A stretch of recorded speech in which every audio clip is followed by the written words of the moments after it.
ماہ رمضان کی آمد ہے۔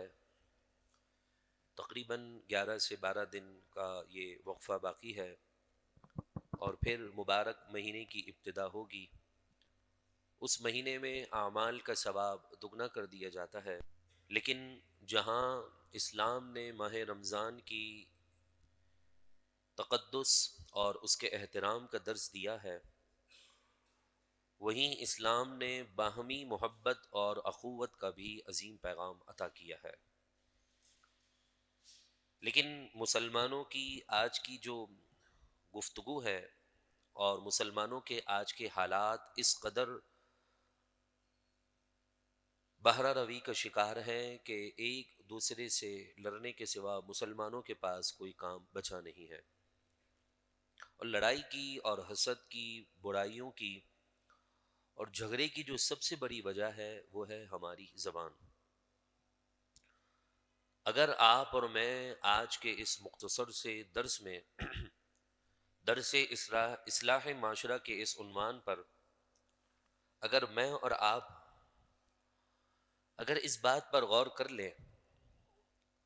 کہ ہم نے اپنی زبان کی حفاظت کیسے کرنی ہے،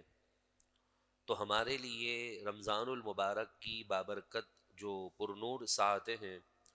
اس میں وقت گزارنا ہمارے لیے آسان ہو جائے گا۔ آپ نے عموماً یہ غور کیا ہوگا کہ لوگ رمضان شریف میں چڑچڑے ہو جاتے ہیں۔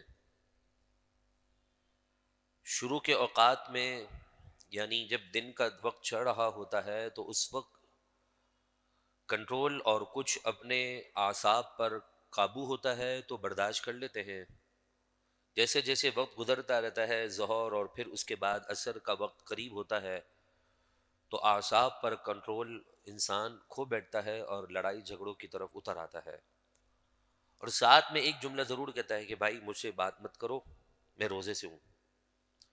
اس کی وجہ یہ ہے کہ ہم نے عام دنوں میں 11 مہینے کے اندر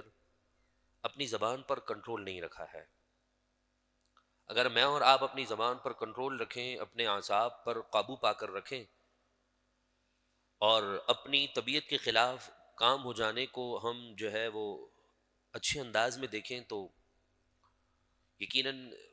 بہتری اسی کے اندر ہوگی کہ ہم اپنی زبان پر قابو کرنے میں اور اپنی زبان کو کنٹرول رکھنے میں کامیاب ہو جائیں گے۔ بہت سی برائیاں ایسی ہیں کہ جن کا تعلق جسم کے ساتھ ہے، اور ساری وہ برائیاں کہ جن کا تعلق جسم کے ساتھ ہے ان میں سب سے جو پہلا اسٹیپ ہے، جڑ ہے، وہ ہماری زبان ہے۔ یہی زبان انسان کو تخت پر لے آتی ہے اور یہی زبان انسان کو تخت سے پچھاڑ دیتی ہے۔ اسی زبان کی حفاظت کرنے پر رسول اللہ کی طرف سے جنت کی ضمانت ہے، اور اسی زبان کی حفاظت کرنے والا شخص حضور کی نظر میں کامل مومن ہے۔ اسی زبان کی حفاظت کرنے والے کو اللہ تبارک و تعالی تقدیر پر کامل ایمان عطا کرتا ہے، اور اسی زبان کی حفاظت کرنے والے کو کامیاب لوگوں کے اندر شامل کیا گیا ہے۔ یہی زبان ہے کہ جس کو ہم اپنے کنٹرول میں رکھیں تو ہم عبادت کی لذت بھی حاصل کر سکتے ہیں، اور اسی زبان کو اپنے قابو میں رکھنے کی وجہ سے ہم رب کی رضا بھی اچھے انداز میں حاصل کر سکتے ہیں۔ جہاں اللہ رب العزت نے کامیاب لوگوں کا ذکر کیا قرآن مجید فرقان حمید 18ویں پارے کی آیتوں میں، ابتدائی آیتوں میں، 18ویں پارے کی ابتدائی آیتوں میں، تو وہیں اللہ رب العزت نے ان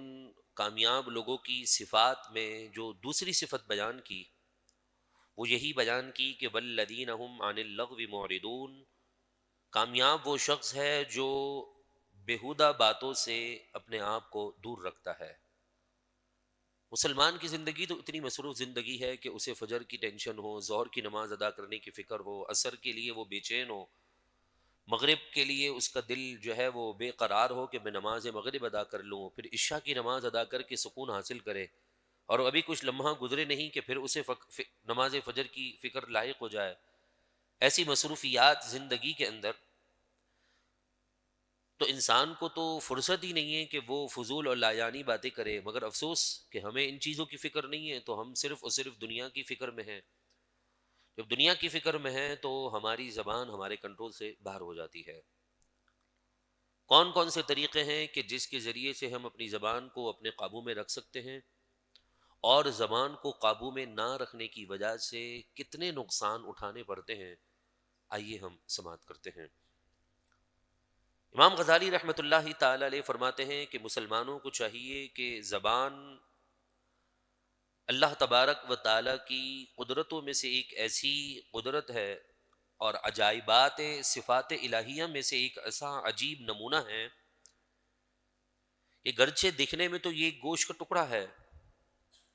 لیکن حقیقت میں جو کچھ موجود ہے وہ سب کچھ اسی کے تصرف میں ہے، اسی کے کنٹرول میں ہے۔ اگر زبان نہ ہو تو انسان اپنے دل کی بات کسی سے کر نہیں سکتا۔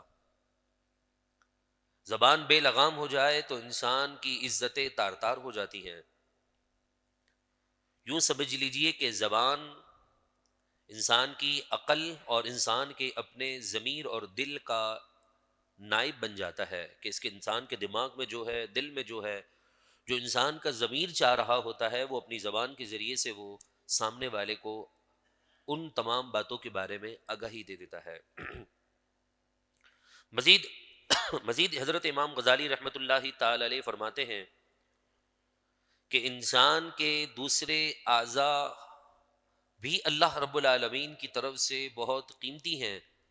لیکن تمام اعضاء میں قیمتی چیز انسان کی اپنی زبان ہے۔ بے شک اللہ تعالیٰ کی بہت بڑی نعمت ہے زبان، کہ جس سے ہم اللہ کا شکر ادا کرنے کی کوشش کرتے ہیں، اس کی بے مثل نعمتوں پر اس کی حمد بیان کرتے ہیں، اور اسی کے ذریعے سے ہم اپنی شرعی باتیں ایک دوسرے سے اور ضروری باتیں ایک دوسرے سے ہم ڈسکس کر سکتے ہیں۔ چنانچہ حضرت عقبہ بن عامر فرماتے ہیں کہ میں نے رسول اللہ صلی اللہ علیہ وسلم کی بارگاہ میں عرض کی کہ یا رسول اللہ، نجات کیا ہے؟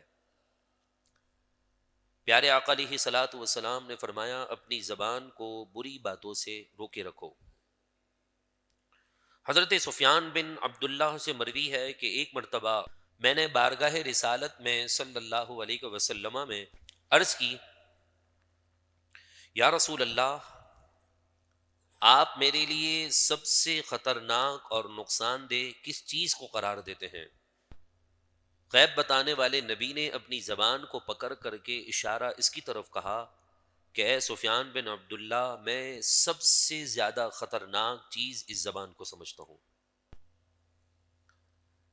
حضرت عبداللہ بن مسعود رضی اللہ تعالی عنہ نے فرمایا، جتنی زبان کو انسان کے قابو میں رکھنے کی حاجت ہے، کہ انسان زبان کو جتنا قابو میں رکھے گا اتنی دوسری چیزوں کو کنٹرول کرنے کی حاجت نہیں ہے۔ لہذا اس کی حفاظت بہت ضروری ہے، اور اس کی حفاظت کے لیے انسان کو جان و مال بلکہ اپنی طاقت سے زیادہ زور لگانے کی حاجت ہے۔ حضرت یونس رحمۃ اللہ تعالی علیہ فرماتے ہیں کہ میں گرمیوں کے پک سیزن میں بصرہ کی بہت زیادہ گرمی کے ایام میں دن میں روزہ رکھنے کی طاقت رکھتا ہوں، کچھ کھائے پیے بغیر، لیکن میں ان اوقات میں بھی اپنی زبان کو فضول سے بچانے کی طاقت نہیں رکھتا۔ اللہ کے مقرب ہیں، ان کی باتیں بھی بڑی نرالی ہوتی ہیں۔ وہ کہتے ہیں میں زبان کو کنٹرول نہیں کر سکتا، لیکن اپنے جسم کو گرمیوں کے دنوں میں روزہ رکھنے پر میں مجبور کر سکتا ہوں اور اس کی طاقت رکھتا ہوں۔ یعنی وہ تو اللہ والے ہیں، وہ تو سب کچھ کر سکتے ہیں۔ اللہ کی عطا سے میرے لیے سبق ہے، آپ کے لیے درس ہے، کہ اگر اللہ والے اتنی مشقت برداشت کر کے جون جولائی کے پک سیزن کے ٹائم میں روزہ رکھنے کی طاقت اور اپنے جسم کو اپنے کنٹرول اور قابو میں رکھنے کی طاقت رکھتے ہیں، لیکن آپ اللہ کے حضور عاجزی کرتے ہوئے کہتے ہیں کہ ہمارے بس میں نہیں ہے کہ ہم ان اوقات میں بھی اپنی زبان کو فضول سے گوئی سے بچا سکیں۔ یعنی ان تمام اصولوں سے تو ایک ہی بات پتہ چلتی ہے کہ ہم جتنی اپنی زبان کو کنٹرول میں رکھیں گے، روزے کا اتنا ہی ہم مزہ اور لذت پا سکیں گے۔ ہم تو یہ سمجھ رہے ہیں کہ کھانے پینے اور دیگر معاملات سے بچنے کا نام روزہ ہے، حالانکہ یہ نہیں ہے۔ یہ تو ایک شرعی تعریف ہے، بلکہ روزے کا جو مزہ ہے نا، وہ تو زبان کو اپنے کنٹرول میں رکھنا ہے، آنکھوں کے اندر شرم و حیا پیدا رکھنی ہے، کان وہ نہ سنے جو اللہ تبارک و تعالیٰ کو ناراض کر دے، زبان سے وہ جملہ ادا نہ ہو جو میرے رب کو جو ہے یا میرے رب کی رحمت کو ہمارے سے دور کر دے، یہ کسی مسلمان کا دل دکھ جائے۔ رمضان اس چیز کا نام ہے، روزہ اس چیز کا نام ہے، لیکن افسوس کہ ہم کھانے پینے اور تمام دیگر اشیاء سے بچنے کو روزہ سمجھے ہوئے تھے، جس کی وجہ سے ہم نے اپنی زندگی میں کسی نے 30 رمضان دیکھ لیے، کسی نے 40 رمضان دیکھ لیے، کسی نے کتنے رمضان دیکھ لیے، کسی نے کتنے رمضان دیکھ لیے، پھر بھی ہماری زندگی میں تبدیلیاں نہیں آئیں۔ اور بھی بہت ساری وجوہات ہو سکتی ہیں، لیکن ان تمام وجوہات کو سامنے رکھیں تو سب سے اہم وجہ وہ ہماری زبان کی جو ہے وہ غیر جانبدارانہ حفاظت نہ ہونا ہے۔ لہذا آئیے حدیث پاک میں رسول اللہ صلی اللہ علیہ وسلم کے فرامین کے ذریعے سے سماعت کرتے ہیں کہ زبان کو کنٹرول میں کرنے کے کتنے فوائد ہیں۔ پیارے آقا علیہ الصلاۃ والسلام کا فرمان موجود ہے، میرے محبوب علیہ الصلاۃ والسلام نے فرمایا من صمت نجا۔ ترمذی شریف کی حدیث پاک ہے کہ حضرت عبداللہ ابن عمر رضی اللہ تعالی عنہما سے روایت ہے کہ وہ کہتے ہیں کہ رسول اللہ صلی اللہ علیہ وسلم نے فرمایا جو شخص خاموش رہا اس نے نجات پائی۔ قال رسول اللہ صلی اللہ علیہ وسلم، حضرت سہیل بن سعد رضی اللہ تعالیٰ عنہ سے روایت ہے، آپ فرماتے ہیں کہ رسول اللہ علیہ الصلاۃ والسلام نے فرمایا جو شخص اپنے دو جبڑوں کے درمیان کی چیز کو اور اپنی دو ٹانگوں کے درمیان کی چیز کو اس بات کی ضمانت مجھے دے کہ ان دونوں چیزوں کی وہ حفاظت کرے گا تو میں اسے جنت کی ضمانت دیتا ہوں۔ دو جبڑے یعنی دو جبڑوں کے درمیان کی چیز یعنی زبان، اور دو ٹانگوں کے درمیان کی چیز یعنی شرمگاہ۔ حضرت عبداللہ بن عمر رضی اللہ تعالی عنہما سے روایت ہے کہ رسول اللہ صلی اللہ علیہ وسلم نے فرمایا کہ مسلمان من سلم المسلمون من لسانہ و یدہ، کامل مومن وہ شخص ہے کہ جس کے ہاتھ سے اور جس کی زبان سے دوسرا مسلمان محفوظ رہے۔ اسی طرح حضرت انس بن مالک رضی اللہ تعالی عنہ سے روایت ہے کہ آپ فرماتے ہیں کہ انسان کا ایمان اس وقت تک درست نہیں ہو سکتا جب تک اس کا دل درست نہ ہو جائے، اور انسان کا دل اس وقت تک سیدھا نہیں ہو سکتا جب تک اس کی زبان جو ہے وہ ٹھیک اور درست اور سیدھی نہ ہو جائے۔ حضرت ابو سعید خدری رضی اللہ تعالی عنہ سے روایت ہے کہ فرمایا حضور علیہ الصلاۃ والسلام کا ارشاد ہے جب انسان صبح کرتا ہے تو سورج طلوع ہونے کے ساتھ ہی انسان کے تمام جسم کے اعضاء زبان سے درخواست کرتے ہیں اور التجا کرتے ہوئے زبان سے یہ کہتے ہیں کہ آج کے دن میں تو اللہ سے ڈرتی رہنا، کہ اگر تو درست رہی تو ہم بھی درست رہیں گے، اور اگر تجھ سے کوئی ٹیڑھا پن معاملہ ہو گیا، تو ٹیڑھی رہی، تو اس کی سزا ہمیں بھگتنی پڑ جائے گی۔ زبان سے آپ کسی کو برا بھلا کہہ دیں، وہ آپ کو نقصان پہنچائے گا تو جسم پر آپ کی مار لگے گی۔ تو وجہ یہی بتا رہی ہے یہ حدیث پاک کہ انسان اگر اپنی زبان کو کنٹرول میں رکھے تو دیگر اعضاء بھی انسان کے بس میں رہتے ہیں، اور انہیں تکلیف سے انسان اپنی زبان کی حفاظت کے ذریعے سے بچا لیتا ہے۔ زبان کے ذریعے سے انسان برائیاں بھی کرتا ہے اور اچھائیوں کی طرف بھی راغب ہو جاتا ہے۔ ایک حدیث پاک میں ہے اللہ کے نبی علیہ الصلاۃ والسلام نے فرمایا کہ بعض اوقات بندہ اللہ رب العالمین کی رضا مندی کی بات کرتا ہے اور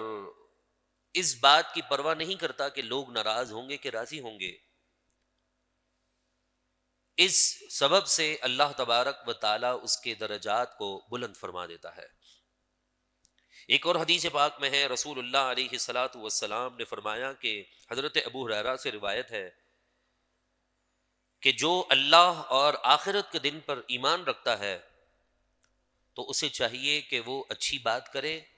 اگر اچھی بات نہیں کر سکتا تو خاموش رہے۔ بہت بڑی بات ہے کہ اللہ اس کے رسول پر ایمان جس کا ہو تو اس پر لازم ہے کہ وہ اچھی ہی بات کرے، اور اگر وہ اچھی بات نہیں کر سکتا تو وہ خاموش رہے، اپنی زبان کو اپنے قابو میں رکھے، کنٹرول میں رکھے۔ پیارے آقا علیہ صلاۃ والسلام کا ایک فرمان موجود ہے کہ فرمایا انسان اعمال کرتے کرتے کرتے جنت کے بالکل قریب پہنچ جاتا ہے کہ اس کے اور جنت کے درمیان صرف ایک بالش کا فاصلہ ہوتا ہے، لیکن اس کی زبان بے قابو ہونے کی وجہ سے اس کی تقدیر اس پر غالب ہو جاتی ہے، تو وہ جنتی اعمال کو چھوڑ کر جہنمیوں والے اعمال شروع کر دیتا ہے، اور بالآخر اس کا ٹھکانہ جہنم ہو جاتا ہے۔ اور کچھ اپنی بدعملیوں کی وجہ سے جہنم کے ایک بالش قریب ہوتا ہے، لیکن اس کی اپنی زبان کی حفاظت اور کنٹرول اس کے پاس تھا، تو زبان کی حفاظت اور تقدیر اس پر غالب آ جاتی ہے، تو وہ جہنمیوں والے اعمال کو چھوڑ کر جنتیوں والے اعمال شروع کر دیتا ہے، اور بالآخر اسی پر اسے موت آ جاتی ہے اور اس کا ٹھکانہ جنت ہو جاتا ہے۔ یہی زبان انسان کو تخت پر بٹھا دے اور یہی زبان انسان کو تخت سے پچھاڑ دے۔ انسان اپنی زبان کی حفاظت نہ کرنے کی وجہ سے لوگوں کے درمیان ذلیل و رسوا ہو جاتا ہے، اور پھر بعد میں معافیاں مانگنی پڑتی ہے۔ جس طرح آپ کی اپنی زندگی کے اندر بھی اس بات کے مشاہدات ہوں گے کہ جوش میں آ کر آپ بہت ساری بڑی بڑی باتیں کر دیتے ہوں گے، بڑے بول بول دیتے ہوں گے، اور پھر بالآخر نتیجہ یہ ہوگا کہ آپ وہ کام پورا نہیں کر پاتے نا، تو پھر چار بندوں کے درمیان آپ کو ذلت اٹھانی پڑتی ہے۔ ایسے موقع پر انسان کو چاہیے کہ وہ اپنے اعضاء پر اور اپنی زبان پر کنٹرول رکھے۔ زبان کو کنٹرول میں رکھنے کا طریقہ کیا ہے؟ مفسرین خصوصاً حضرت امام غزالی رحمۃ اللہ تعالی علیہ فرماتے ہیں زبان کو کنٹرول کرنے کا طریقہ کثرت کے ساتھ درود و سلام پڑھنا ہے۔ انسان اگر اوراد و وظائف اور ذکر کی عادت اپنی زبان کے ذریعے سے بنا لینا، تو وہ سامنے والے کے جتنا بڑا بھی انسان ہوگا سامنے والا، اور وہ اس کی جو برائی ہوگی، یا پھر انسان کے اپنے معاملات جتنے بھی غلط چل رہے ہوں گے، ذکر کی برکت سے وہ ٹھیک بھی ہو جائیں گے، اور انسان کو چار لوگوں کے درمیان ذلت بھی نہیں اٹھانی پڑے گی۔ دوسرا طریقہ، زبان کو اپنے قابو میں رکھنے کا دوسرا طریقہ یہ ہے کہ آپ یہ سوچ لیں کہ اگر جو جملہ میں اپنے ساتھی کو بول رہا ہوں، وہ جملہ اگر مجھے بولا جائے تو میں برداشت کر سکوں گا کہ نہیں کر سکوں گا۔ اگر آپ کو لگتا ہے کہ یہ بھاری جملہ نہیں ہے، ہاں اتنا ہلکا جملہ ہے کہ اگر کوئی مجھے چار لوگوں کے درمیان بولے تو میں اپنی بے عزتی محسوس نہ کروں، تو ٹھیک ہے وہ جملہ آپ سامنے والے کو کہہ دیں۔ اور اگر آپ کو یہ محسوس ہو کہ نہیں، اس جملے کی وجہ سے مجھے چار لوگوں کے درمیان شرمندگی اٹھانی پڑے گی، تو آپ وہ جملہ بھی اپنے ساتھی کو نہ کہیں، کہ ہو سکتا ہے جو چیز آپ اپنے لیے پسند کر رہے ہیں وہی اپنے دوست کے لیے، اپنے بھائی کے لیے پسند کریں گے، تو پھر ایمان کامل آپ کا اور میرا مقدر بن جائے گا۔ اور تیسرا طریقہ، زبان کی حفاظت کا سب سے بہترین ذریعہ یہی ہے کہ ہم کسی کی بات کو اس طرح اگنور کر دیں، غصے والی یا ٹیڑھی بات کو، جس طرح ہماری فلائٹ ہو اور ہم گھر سے تاخیر سے نکلے ہوں اور ہمیں اپنی فلائٹ پکڑنی ہو، تو مجھے بتائیے کہ چاہے راستے میں آپ کو کوئی بہت سارے ملفوظات بھی کہہ رہا ہوں نا، آپ اس کی طرف کان نہیں دھارتے، بولے بھائی میری منزل آگے ہے، مجھے اپنی فلائٹ پکڑنی ہے، اگر میں اس کے ساتھ الجھنے لگ گیا نا تو میری فلائٹ چلی جائے گی، میرا لاکھوں کا نقصان ہو جائے گا، میری آگے میٹنگ ہے، مجھے یہ کام ہے، آگے میرے مکے و مدینے جانا ہے، میری ہوٹلوں کی بکنگ ہے، سب کچھ ہے۔ اس وقت آپ اس سے الجھیں گے نہیں، کیونکہ آپ کی منزل دوسری ہے۔ تو اسی طرح آپ اور میں اپنی منزل کا تعین کر لینا، تو پھر چاہے سامنے والا ہمیں کچھ بھی کہے، ہم اللہ پر چھوڑ دیں، اور جو اللہ رب العالمین پر معاملات کو چھوڑ دیتا ہے، اللہ تعالیٰ اس کے معاملات میں آسانی کو پیدا کر دیتا ہے۔ لہذا آج کی ان تمام باتوں کا خلاصہ یہی ہے کہ عزت پانے کا سب سے آسان ذریعہ زبان کی حفاظت ہے۔ رب کی نظر میں مقام پانے کا سب سے آسان ذریعہ زبان کی حفاظت ہے، اور زبان ہی کی حفاظت کے ذریعے سے انسان لذت عبادت کی بھی، معاملات کی بھی، اور زندگی کا سکون بھی حاصل کر سکتا ہے۔ ہاتھ اٹھا کر دعا کریں اللہ رب العزت ماہ غفران، ماہ سیام یعنی ماہ رمضان میں ہمیں خوب عبادت کی لذت نصیب فرمائیں، اور ہمیں اپنی زبان کی حفاظت کی توفیق نصیب فرمائیں۔ گفتگو کے دوران کوئی بات، کوئی جملہ جس سے مجھ پر توبہ لازم ہو یا آپ کی دل آزاری ہو گئی ہو، مجھے معاف کیجیے گا۔ میرا اور آپ کا حامی و ناصر ہو، وما علینا الا البلاغ۔